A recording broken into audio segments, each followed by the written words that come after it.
छुपा है, बहुत सारे रहस्य छुपे हुए हैं। और एक बात, और एक इंपॉर्टेंट चीज आप देखिएगा, जब भी फर्स्ट टाइम जो बहन शादी होता है, ईमानदारी से बोलिए, आप लोग जावा मनाने के लिए अपने मायके आते हैं कि नहीं आते हैं? पहली बार, आप दूसरी बार आए चाहे नहीं आए, तीसरी बार आवे चाहे नहीं आवे, चौथी बार आवे चाहे नहीं आवे, पहली बार जिस बहन का शादी होता है वो मायके आती है जावा मनाने, हाँ कि ना? जितना शादीशुदा बहन लोग हैं तभी याद करके बताइए ना, अपने मायके आती है। मायके क्यों आती है तो उसका भी एक साइंस है, उसका भी एक बहुत बड़ा टेक्निक है। शादी का समय होता है नीलन महीना, जनरली मार्च अप्रैल, यानी जिस समय हम लोग खेती बाड़ी कम करते हैं या नहीं करते हैं, क्योंकि हम लोग खेती बाड़ी करने वाले हैं, यानी जनरली शादी ब्याह होता है मार्च अप्रैल में, और जावा पर्व होता है सितंबर में, यानी 5 महीना 6 महीना के बाद, यानी जिस बहन का शादी मार्च अप्रैल में हुआ है वो बहन सितंबर आते आते 5 महीना का गर्भ हो चुका है।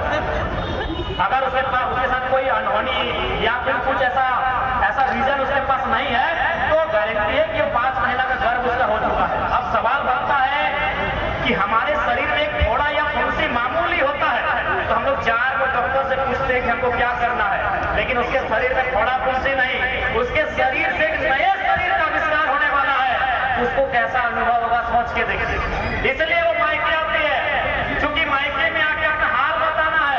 अब आप कहेंगे कि यदि मायके अपना हाल बताने के लिए ही आना था तो ससुराल में भी बता सकती है। तो मैंने कहा 5 महीना हुआ है, शादी नया नया हुआ है, सास देवरानी जेठनी जेठानी गोतनी से वो रिश्ता नहीं बना है अभी, जो रिश्ता उसका मायके में है। इसलिए परफेक्ट सिलेक्शन होता है। फर्स्ट टाइम कोई भी बहन जो शादीशुदा होती है वो पहला कर्म अपने मायके में करती है, क्योंकि ज्यादा चांसेस है वो 5 महीना 6 महीने की गर्भवती हो जाती है। और गर्भ यानी नए शरीर, एक शरीर से नए शरीर का आविष्कार होना, थोड़ा फुंसी होता है तो हम लोग तकलीफ में आ जाते हैं, उसके शरीर से एक नया शरीर बाहर आएगा। क्या फीलिंग होगा उसको? अपना फीलिंग बताने के लिए मायके आती है, क्योंकि मायके में वो 20 साल बिताई है, मायके में वो 18 साल बिताई है, मायके में 24 साल बिताई है, ससुराल 5 महीने का है। यानी सिलेक्शन क्या है? पहली बार इसलिए वो जावा करके अपने मायके आते हैं, क्योंकि वो आके बताए, अपने आप बीती सुनाए इसको फीलिंग क्या हो रहा है। तो इसलिए हमारे पर्व त्योहार बहुत महान है, इनकी व्याख्या करेंगे तो कई रात पार हो जाएंगे और आपको लगेगा कि आप एक विधायक से नहीं एक विचारक को सुन रहे हैं। तो हम चाहते हैं हम लोग को विधायक ही रखने दीजिए, विचारक नहीं बनाइए। इसलिए हम ज्यादा समय ना लेंगे, अंत में इतना कहेंगे, क्योंकि ये पर्व मूल रूप से दीदी लोग का है, बहन लोग का पर्व है। देखिए वो शादीशुदा बहन हमारे सामने है, इनको हम बोलेंगे अपना बायां हाथ चेक करें, लोहा का मटिया पानी है कि नहीं पानी। आप लोग भी चेक कर लीजिए बायां हाथ। ये लोग ना आपने खाड़ू बोले, सॉरी मटिया नहीं, आपको खाड़ू बोलते हैं। मेरी चेक की है कि नहीं है? है ना? अब एक सवाल, एक बहुत बड़ा संदेश सुनिए।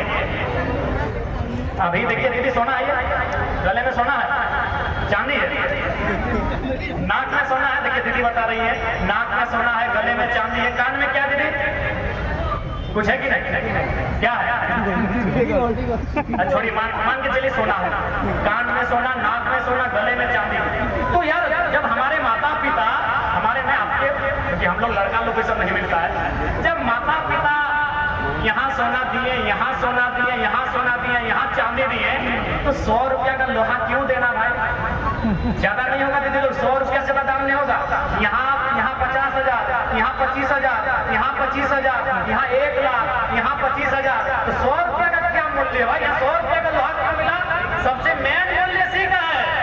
अभी देखिए, इसको कोई गलत वे में मत लीजिएगा, क्योंकि विद्युत आप पुराने जमाने में शादी किए हैं, अगर मान के चले अभी अगर शादी करते पहले के लिए, अगर अभी करते सबको तो हो सके एक दिन भाभी को बोलते कि चलिए हम लोग थोड़ा सा कहीं एक मूवी देख के आते हैं, शादी सेट हो गया, लेकिन ये ऑफर किया चलिए मूवी देख के आते हैं, क्योंकि शादी सेट हो गया 6 महीना बाद, बोले चलिए वो भेंट कर लेते हैं। तो विद्युत उनको सोना दे सकते हैं, गले में दे सकते हैं, बढ़िया चॉकलेट खरीद के दे सकते हैं, बढ़िया टेडी बियर दे सकते हैं, लेकिन मजा, लेकिन लोहा का मटिया देंगे ये नहीं दे सकते।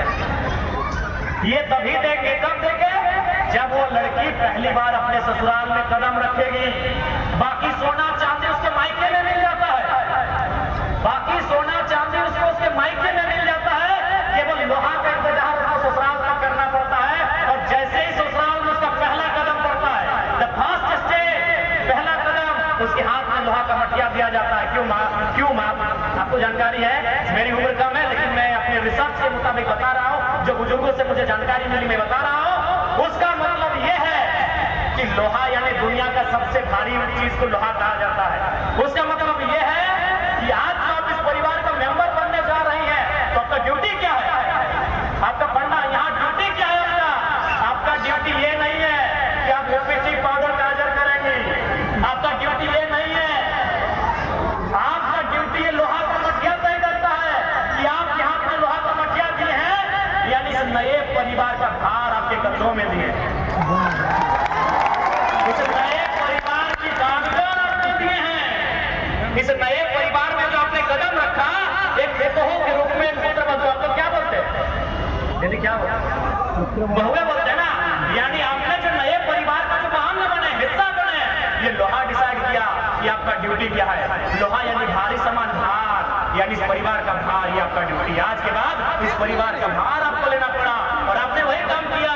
आपने उस परिवार का वंश बढ़ाने का काम आपने किया, आपने उस परिवार के वंश को बढ़ाने का काम आपने किया। मेरी माओ, मेरी बहनों, उस परिवार का भार आपने लिया, उस परिवार की जिम्मेदारी आपने ली, उस परिवार की बागडोर को आपने लेने का काम किया।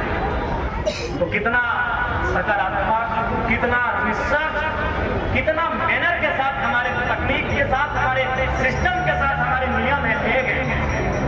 इसलिए बिल्कुल आप चार के पार चलिए, लेकिन